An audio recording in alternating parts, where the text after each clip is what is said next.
Benvinguts al Parc de la Sèquia. Us volem convidar a fer un passeig per la història de la comarca del Bages, la vida nascuda gràcies a l'aigua de la sèquia del segle XIV i el procés de museïtzació dels nostres dies.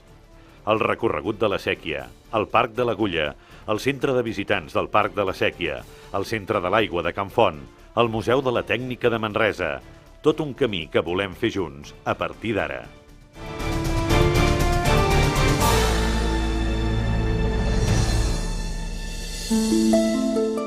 El Parc de la Sèquia és un espai cultural, lúdic i educatiu que us vol descobrir la màgia d'un canal medieval, un ric patrimoni que els equipaments del parc us facilitaran la visita i la interpretació dels llocs més interessants.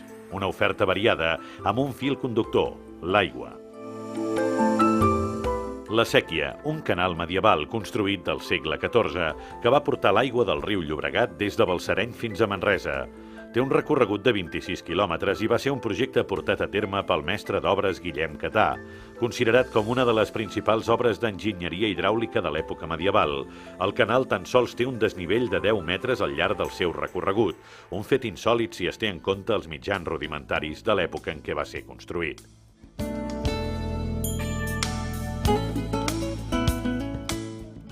Al llarg del seu recorregut trobem 31 aqüeductes que són considerats veritables monuments i 71 punterrons, part dels quals estan conservats amb el mateix sistema constructiu original. Però el més rellevant de la sèquia és que després de més de 600 anys de la seva construcció continua en ple funcionament, subministrant aigua a les 600 hectàrees de regadiu de la ciutat de Manresa i abastant d'aigua als habitants de Manresa i diverses poblacions del Bages. El recorregut de la sèquia s'inicia sota mateix del turó on trobem el castell de Balsareny. La resclosa dels manresans desvia part de l'aigua del riu Llobregat cap a la sèquia. Encara es conserva la resclosa originària, la resclosa dels manresans, de forma semielíptica i feta amb troncs de fusta, però modernament coberta amb formigó. En aquest primer tram, el canal és subterrani.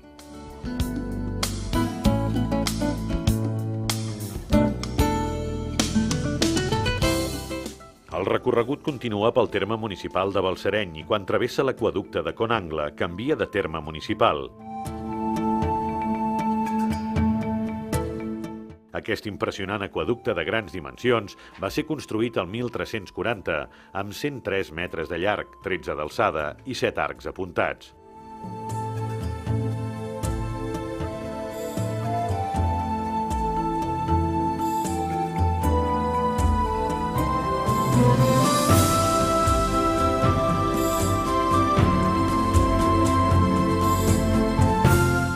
La sèquia passa per Sallent, vila situada a la riba del riu Llobregat. Avançant amb les tranquil·les aigües de la sèquia trobem l'aqüeducte del Vilar, en el mateix terme municipal que consta de 5 arcs a mig punt de forma escanyada, amb els muntants més acostats que el diàmetre de l'arc que suporten. Té 85 metres i mig de llarg, 4,2 d'ample i una alçada de 19 metres. Avui en dia aquest monument està en desús degut als efectes dels moviments del terreny sobre l'aqüeducte.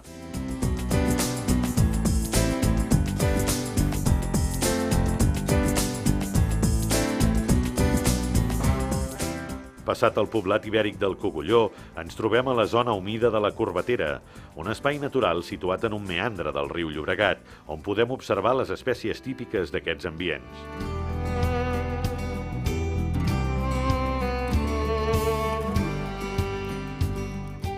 Continuant el recorregut, arribem a la zona del Mas de les Coves, amb un aqüeducte, una masia de tradició medieval i la mina del mateix nom. Aquest impressionant túnel té 321 metres de llargada i és una obra sorprenent si es tenen en compte les dificultats tècniques del segle XIV quan es va construir. Més endavant trobem un roure centenari, el Roure Gran, i l'amfiteatre de la Sala, una roureda amb presència de pi i alzina.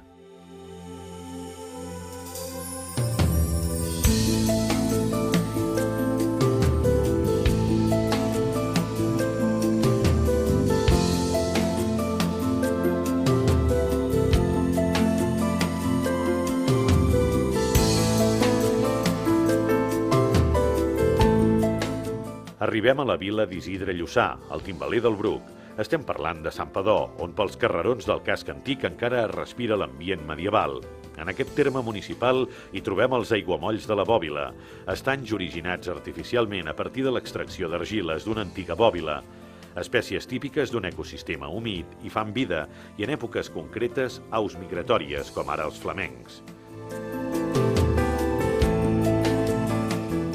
Un element important de la séquia és la casa del sequiaire, on vivia l'encarregat del manteniment de la séquia.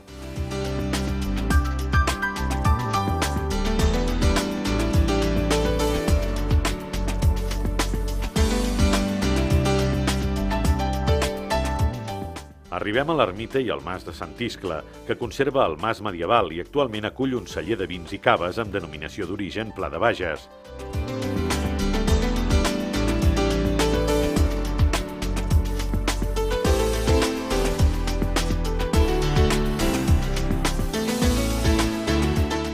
A l'arribar a Sant Fruitós de Bages ens trobem amb una localitat moderna que ha tingut una forta embranzida i creixement industrial i comercial a les darreries del segle XX.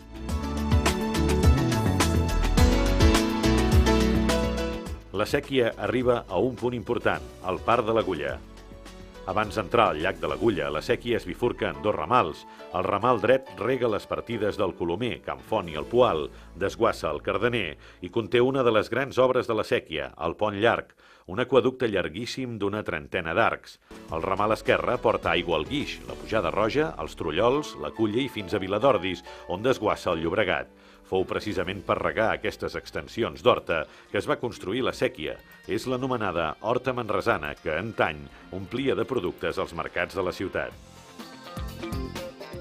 Al Parc de l'Agulla, el visitant trobarà un lloc tranquil per caminar, per passejar, però on hi batega la vida d'animals i plantes en un estany artificial, amb la funció de garantir l'abastament d'aigua a la població i que recull el cabal de la séquia. Fauna i flora es donen la mà a la porta d'entrada del Parc de la Séquia. La presa del llac es va construir el 1966 i va entrar en servei el 1974, després de ser revestit totalment amb lloses de formigó. Té una superfície de 64.000 metres quadrats i una capacitat de 200.000 metres cúbics que garanteix una reserva per a les poblacions que abasteix d'una setmana.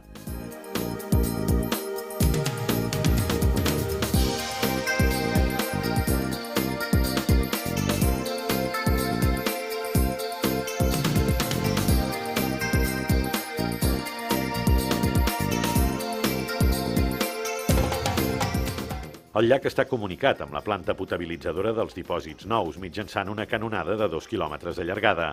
El parc està envoltat de 628 arbres de 20 espècies diferents. Al llarg de l'any s'hi practiquen activitats esportives, alguna caminada molt especial, com la Transèquia, i festes relacionades amb Manresa i el Bages.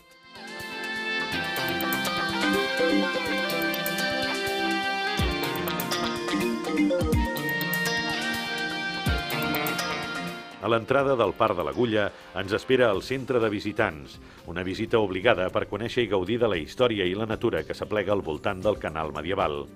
De ben segur que si hi entreu, us endinsareu en la llegenda i el miracle de la misteriosa llum que va precedir la creació de la séquia, obra del mestre anivellador Guillem Catà, i que us explicarà els enrenous que van provocar els manresans i el rei Pere III el Cerimoniós, el bisbe de Vic i el Arança Costa, al voler passar per les terres del bisbat. L'excomunió i la llum que va venir de Montserrat i es va veure a l'església del Carme de Manresa fa que la capital del Bages celebri cada 21 de febrer aquesta especial efemèride en recordança d'aquell llunyà 1345.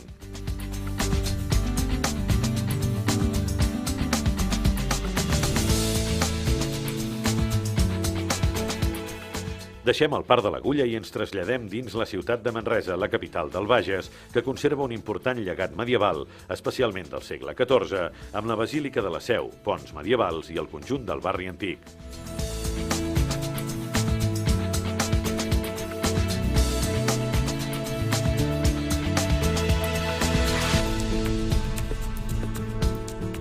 A l'entrada per la carretera de Santpedor ens espera el Centre de l'Aigua de Can Font, un centre didàctic i d'interpretació dedicat a l'aigua. El centre ofereix 3 serveis ben diferenciats, 2 exposicions permanents, una d'elles orientada a sensibilitzar la població sobre l'ús racional de l'aigua i l'altra sobre tot allò que habitualment no es veu del cicle de l'aigua a la ciutat.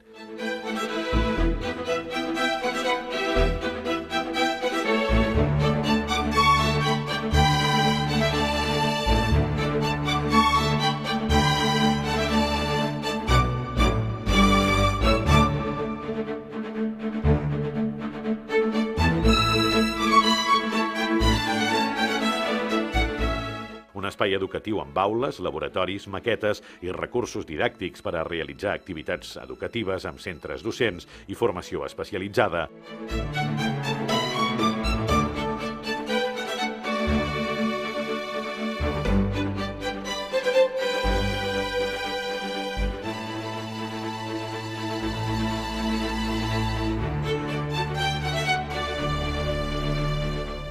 I un centre de documentació amb arxiu i biblioteca de consulta pública dirigit a estudiosos i investigadors de temes relacionats amb l'aigua.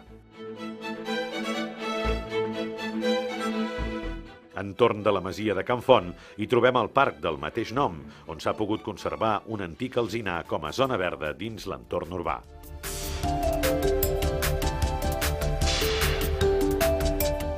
Arribem al Museu de la Tècnica de Manresa. Emplaçat dins la ciutat hi ha el monument edifici dels dipòsits vells que antigament recollien i emmagatzemaven l'aigua de la séquia. Ofereix una exposició dedicada al canal medieval, amb una mostra completa d'objectes relacionats amb la séquia i el subministrament d'aigua a Manresa.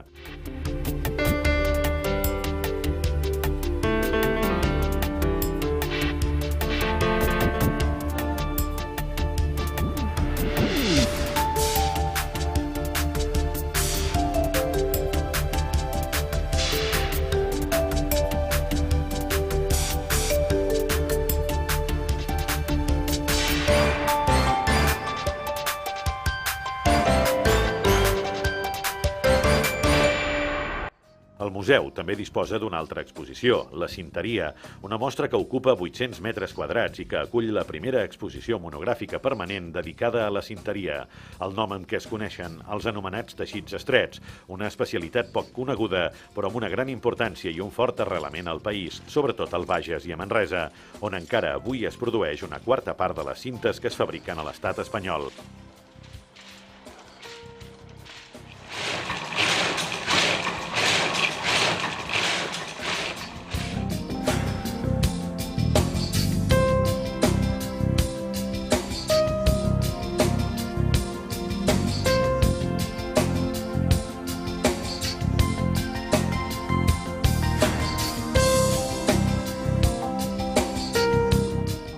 La mostra permet fer-se una idea completa del món de la cinteria, amb una gran varietat de productes com cintes, vetes, galons militars, tapapunts, borles.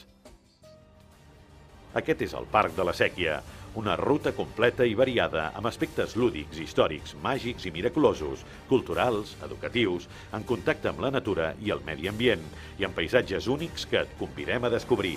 Et presentem el llegat dels nostres avantpassats, des de la nostra terra, i sempre amb un denominador comú, l'aigua, font de vida. El Parc de la Séquia, la màgia d'un canal medieval.